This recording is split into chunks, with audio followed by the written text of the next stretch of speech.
Welcome to Nonprofit Nerd Impact Unleashed, where conversations are designed for nonprofit leaders by nonprofit leaders to inspire, educate, and motivate.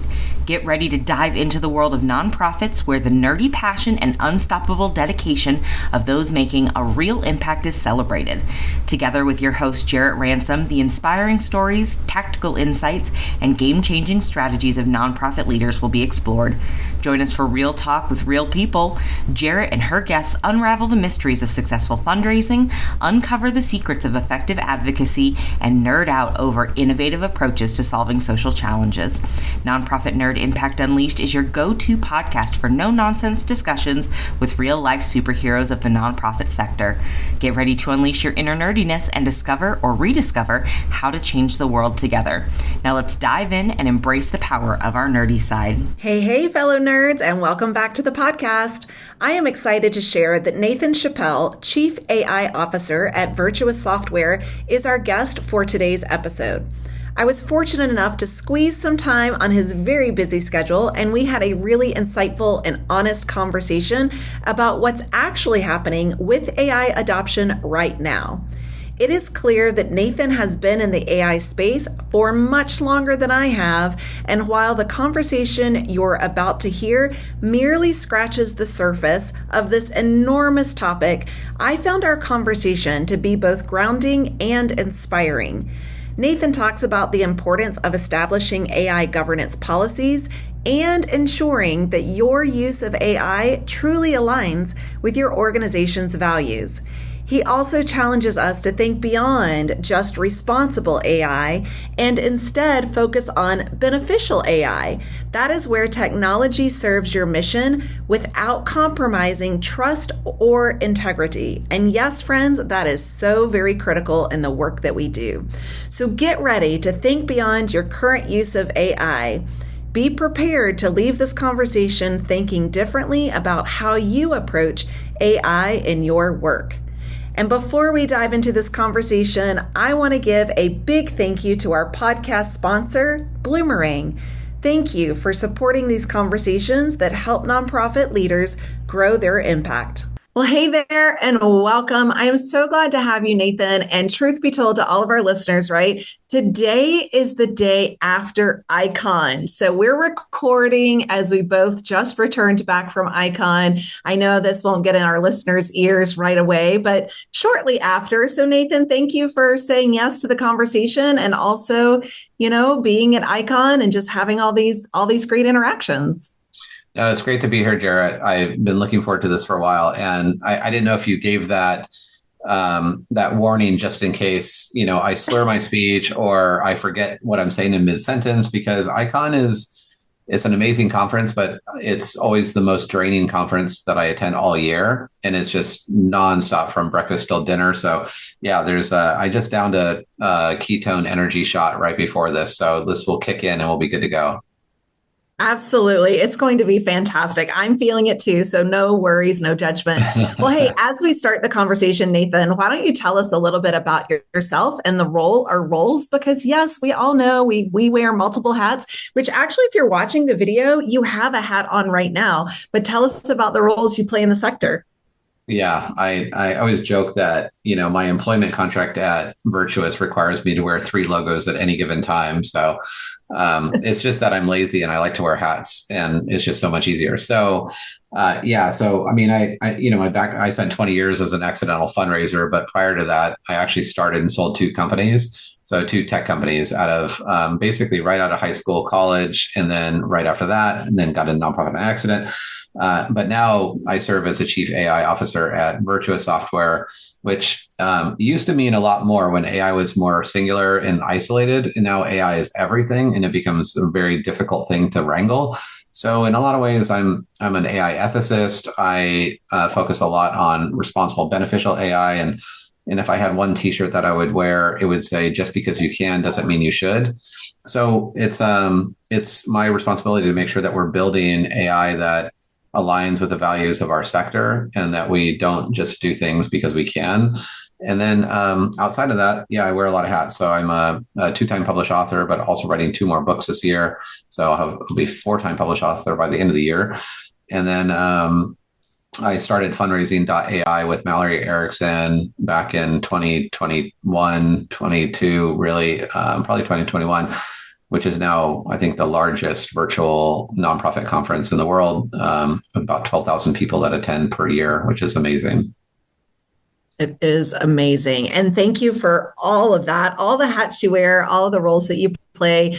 And we are going to dive into AI. And I love that phrase that you said on a t-shirt, right? Like, just because you can doesn't mean you should. But we are going to dive into this AI conversation. And I really want to kick us off to know, really, when it comes to nonprofits, harnessing AI responsibly to enhance impact, perhaps hopefully without compromising, ethics or mission. What does that look like? I mean, here I am thinking, I don't know that I even knew about AI in 2021 when you and Mallory were kicking this off, right? Here we are in 26, moving into 27. It is all the rave and all the ways. So how do we harness AI into our missions? Yeah, well, I started working in AI in 2017 when it was only predictive AI. So machine learning, deep learning were starting to become a little bit more affordable and accessible. So I ended up helping build the first algorithm that predicted generosity. And that was so 2017, 2018, received 2 patents on this idea of gratitude prediction and machine learning. And at that time, and still today, AI has allowed us to understand donors at a new kind of fundamental level. Now, most organizations historically for the last 40 years have used wealth data to essentially identify and prioritize who they're going to ask. I never felt really good about that. I'm a capitalist, but I also feel like money and generosity aren't directly correlated. So our very first algorithm in 2017 actually showed that wealth and generosity are less than 10% correlated.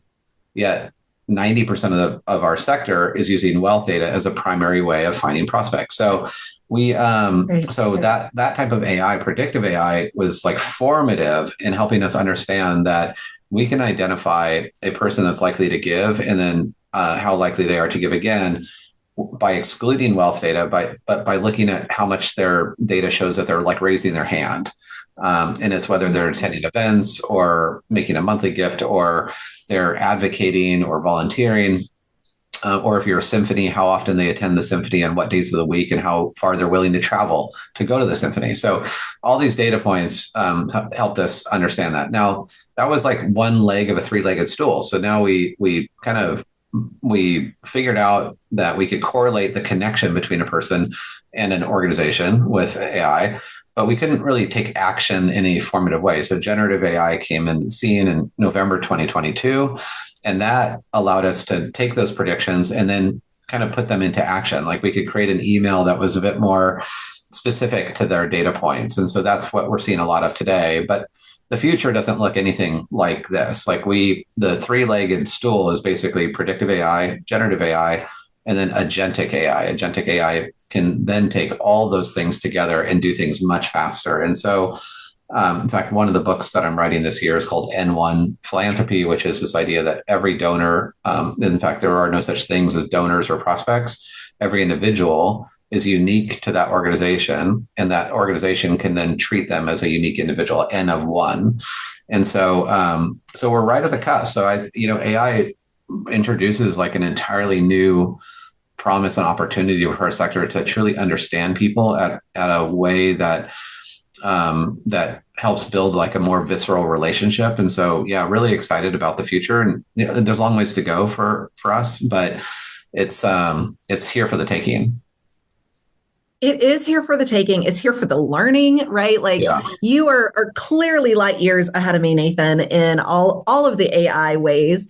And, I remember my first icon, I've only been to 3, but my first one was in Vegas. And I remember walking the exhibit hall then and really seeing how tech forward our industry has become. Now, I say that also with the caveat of, I feel our industry is one of the slowest to adopt anything new, including technology. But I'm curious, as we move into this AI space and like the benefits of AI. What does beneficial AI look like in practice, right, for these mission-driven organizations that we love so much? Yeah, and that's where Mallory and I really align so well, because the public or the private sector, when we built the first framework for responsible and beneficial AI in the world through fundraising AI a couple of years ago, at that time I had audited almost every AI governance framework that existed. I mean, it was over 1,000 emails back and forth. I was talking to people in the UK and Australia and others, and who was doing what. The private sector focuses on what's called responsible AI, which is AI that hopefully is ethical, so it mitigates bias, hopefully is somewhat transparent and explainable, but it doesn't pay any attention to what might happen in the future. So something can be responsible, and this is why it never settled well with me. Something can be responsible, like the design of social media itself is not irresponsible, but the overuse of it is also not beneficial. And so we have to, in the nonprofit sector, because we trade money for trust or trust for money, we can't afford to just use AI that's responsible if it also might do long-term harm or have unintended consequences or have an adverse impact. So with that said, the sector really deserved its own framework, which is then responsible. It helps support your organization in the short term, but at the same time, it mitigates long-term harm. And so that's what the beneficial side of it. What that really means is, for the average person, is that as AI goes forward and does things that seem magical or like witchcraft, that you just like think of an idea and it just does it, that some of those ideas will definitely allow your organization to generate revenue short term, but they also might create long-term harm to the sector. If you go from, say, let's use AI to personalize an email to a donor in a way that in their language, in a way that they understand, that seems pretty responsible. But the next level of that is, let's use AI to essentially manipulate a donor to give, because AI has read every book on human psychology and consumer behavior and knows the techniques and is 87% more likely to convince you to take its point of view than a human. So there's these fine lines between responsible and beneficial that we now, as humans and as organizations, have to live our values in a way that we've never, ever in history, ever had to actually live. And those values will determine, do we take the path to the left or to the right? And that's what separates AI serving humanity versus AI not. And this is why our sector has to think about these things in a way that if you're selling cell phones or tennis shoes, it doesn't really matter. Yeah. Wow. You have just opened up Pandora's box for me, Nathan, to think of this Sorry. in so many different ways, because I also think there's no one looking over the shoulders of these nonprofit professionals, right? Like, we're just kind of typing away, maybe not knowing, are we going left? Are we going right? Are we using this for good? Are we simply using it? Because I'll be honest, I use it often from this standpoint of exponentially increasing my outputs, right? I'm like, I only have so many business hours per day. What can I do to get me well ahead into this project? And how do I leverage AI in that? So you're giving me personally a lot to think about, and I'm sure all of our listeners as well.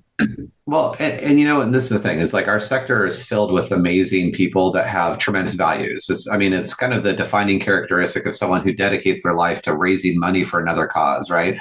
And, if I ask an audience, which I did this week, how many people here have values? Of course, not a trick question. Everyone raises their hands. Yeah. But then if I ask the question, how many have your values written down?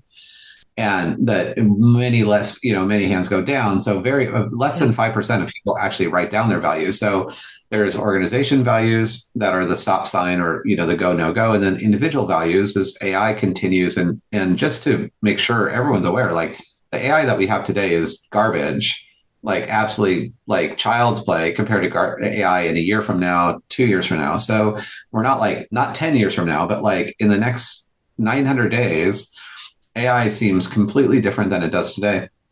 And if we have not locked in those values, and then every day decide, before I do this thing, take an audit of yourself or your organization. Does this align with values? Go. If it does not, pause, reflect, maybe don't go, or maybe refine.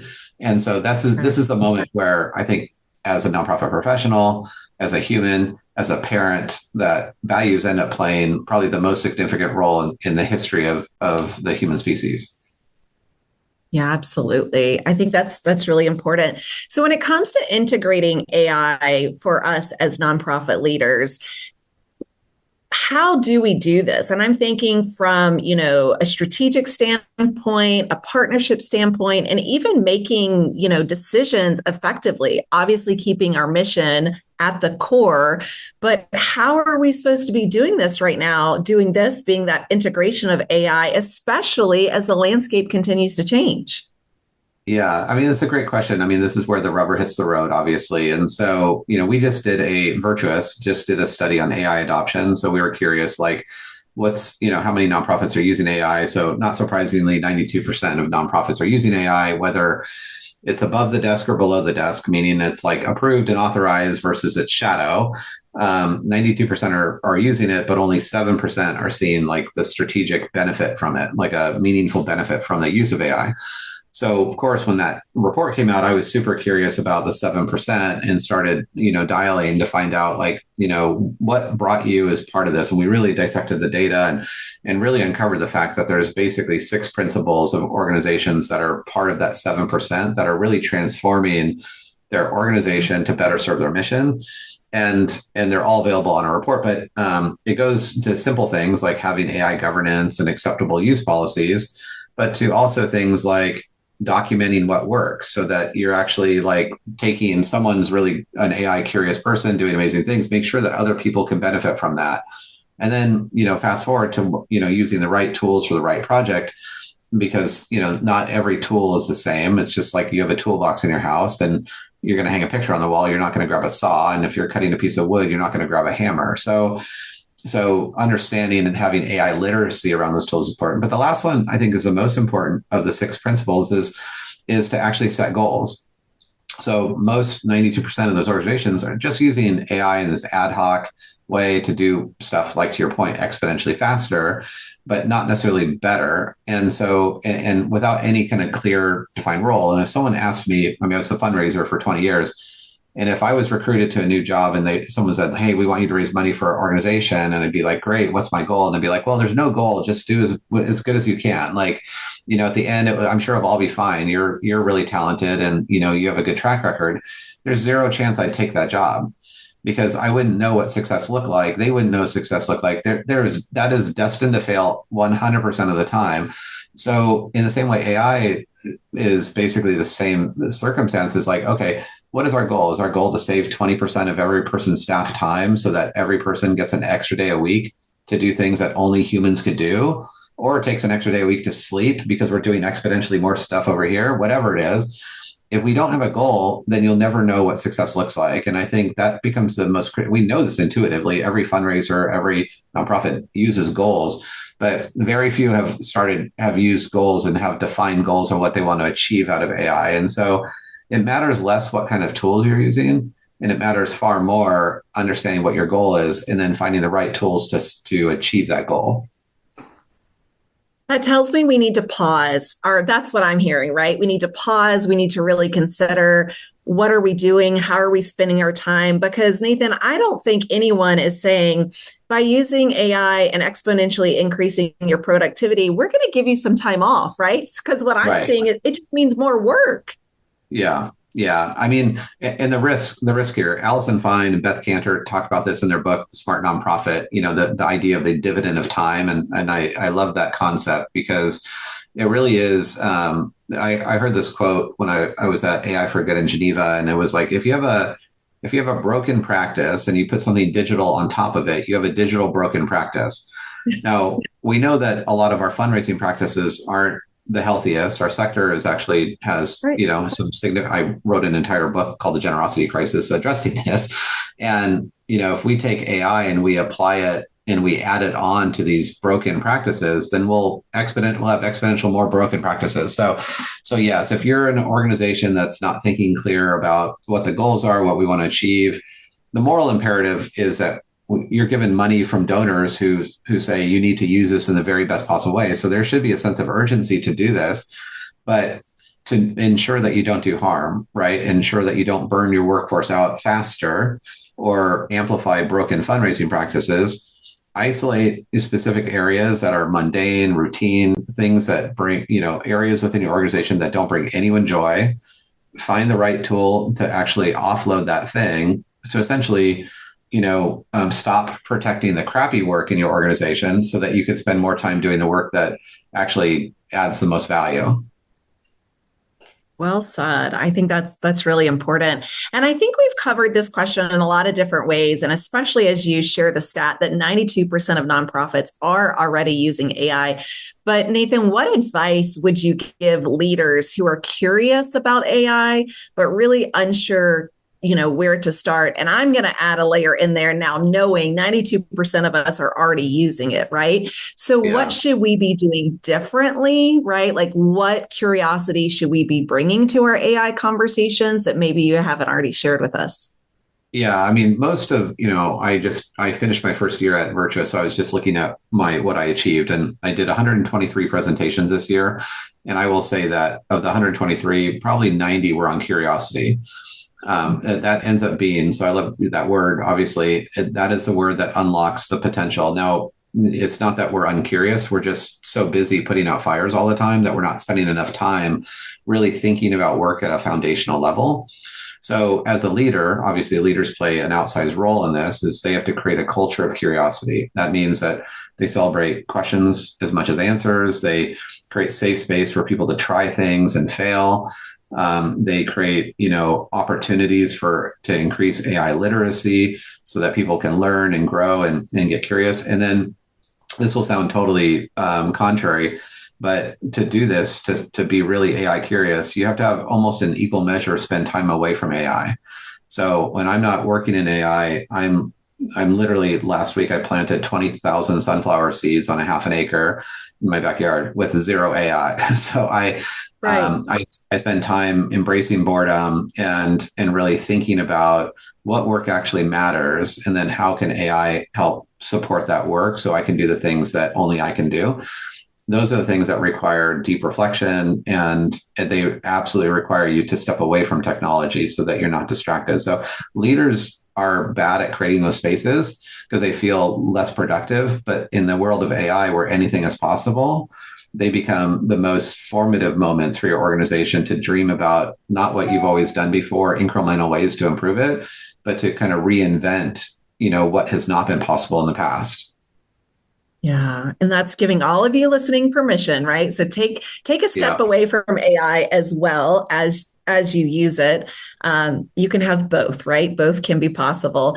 Well, Nathan, we are merely scratching the surface. And I know so many of our listeners are going to want to know, how can they learn more about you, these books that are coming out, the books that you already have out, as well as your company, Virtuous there, and all the other ways that you play in the space. So where's the best way for us to learn more about you? Thank you so much. And this has been great. I know we just barely scratched the surface. LinkedIn is probably the hub of, I tend to publish articles about every other week on Substack and Medium. So you can listen or read them on Substack, but I replicate the same article on LinkedIn as well, because that's just where a lot of the network is. So that's easy. Virtuous.org. And then my own personal website, nathanchappell.com, which has AI generated audio versions of both my books. So frankly, you don't even have to read the book. You just listen to the 18-minute version of it that was created by Notebook LM, and you're off to the races. Fantastic. Well, hey, one final takeaway. You've already given us so many, even in this brief amount of time. So is there one final takeaway that you want our leaders that are listening to this conversation to know, or to move forward in this space? What is it that you would like to share with them? Yeah, I would say, approach the world in a sense of childlike wonder. Assume anything is possible. And I don't just say these words. My goal document for 2026 is a Google document titled "Anything is Possible." And this is where I go and I think about what do I need to achieve for the year. And then I use ChatGPT or Claude to say, hey, here's what I want to achieve. Here's what I've done in the past. Give me new and innovative ways of scaling this impact that don't look like what I've done in the past. And if you approach your work at that, by by challenging the work at a foundational level, it'll be amazing what you can actually think about achieving for your organization. And then to realize, like, this is not rocket science. You don't need to know how to build a microwave to know when it works well. What you have to use with a microwave is you have to use it enough to know when it's working well or not working well. And so the key tip pretty much any trainer will say is to just play with AI for an hour a day. And it sounds like a lot, but to just play with AI, and not even related to things for work, but try, play with it, have fun, test the boundaries of what's possible, and then start to spend time away so that you're thinking about how those things can apply to advancing your mission. Great insight. And I'm already over here thinking about what your sunflowers are going to look like in 60 days. Me too. Yeah, I'm a little nervous. I mean, if it rains not too much, or you can do all the hard work and then you let Mother Nature take over, and that's exciting and scary at the same time. And so I don't know, it humbles you for a second. So I'm sitting in this humbled moment for an anticipation until see what happens. Well, I know I follow you on LinkedIn. Hopefully you'll get some new friends on LinkedIn as well. And we can see some photos of the sunflowers in bloom. Again, Nathan, thank you. Thank you for all that you're doing in the sector and doing it ethically, with a lot of responsible consideration there. And I'm just so appreciative to have some time. Again, listeners, this is merely scratching the surface. So dive deeper, check out Nathan on LinkedIn, the books that have been published and will be published, lots of great information. And again, I'm so appreciative for your time, Nathan. Thank you. Likewise. Thanks so much, Jarrett.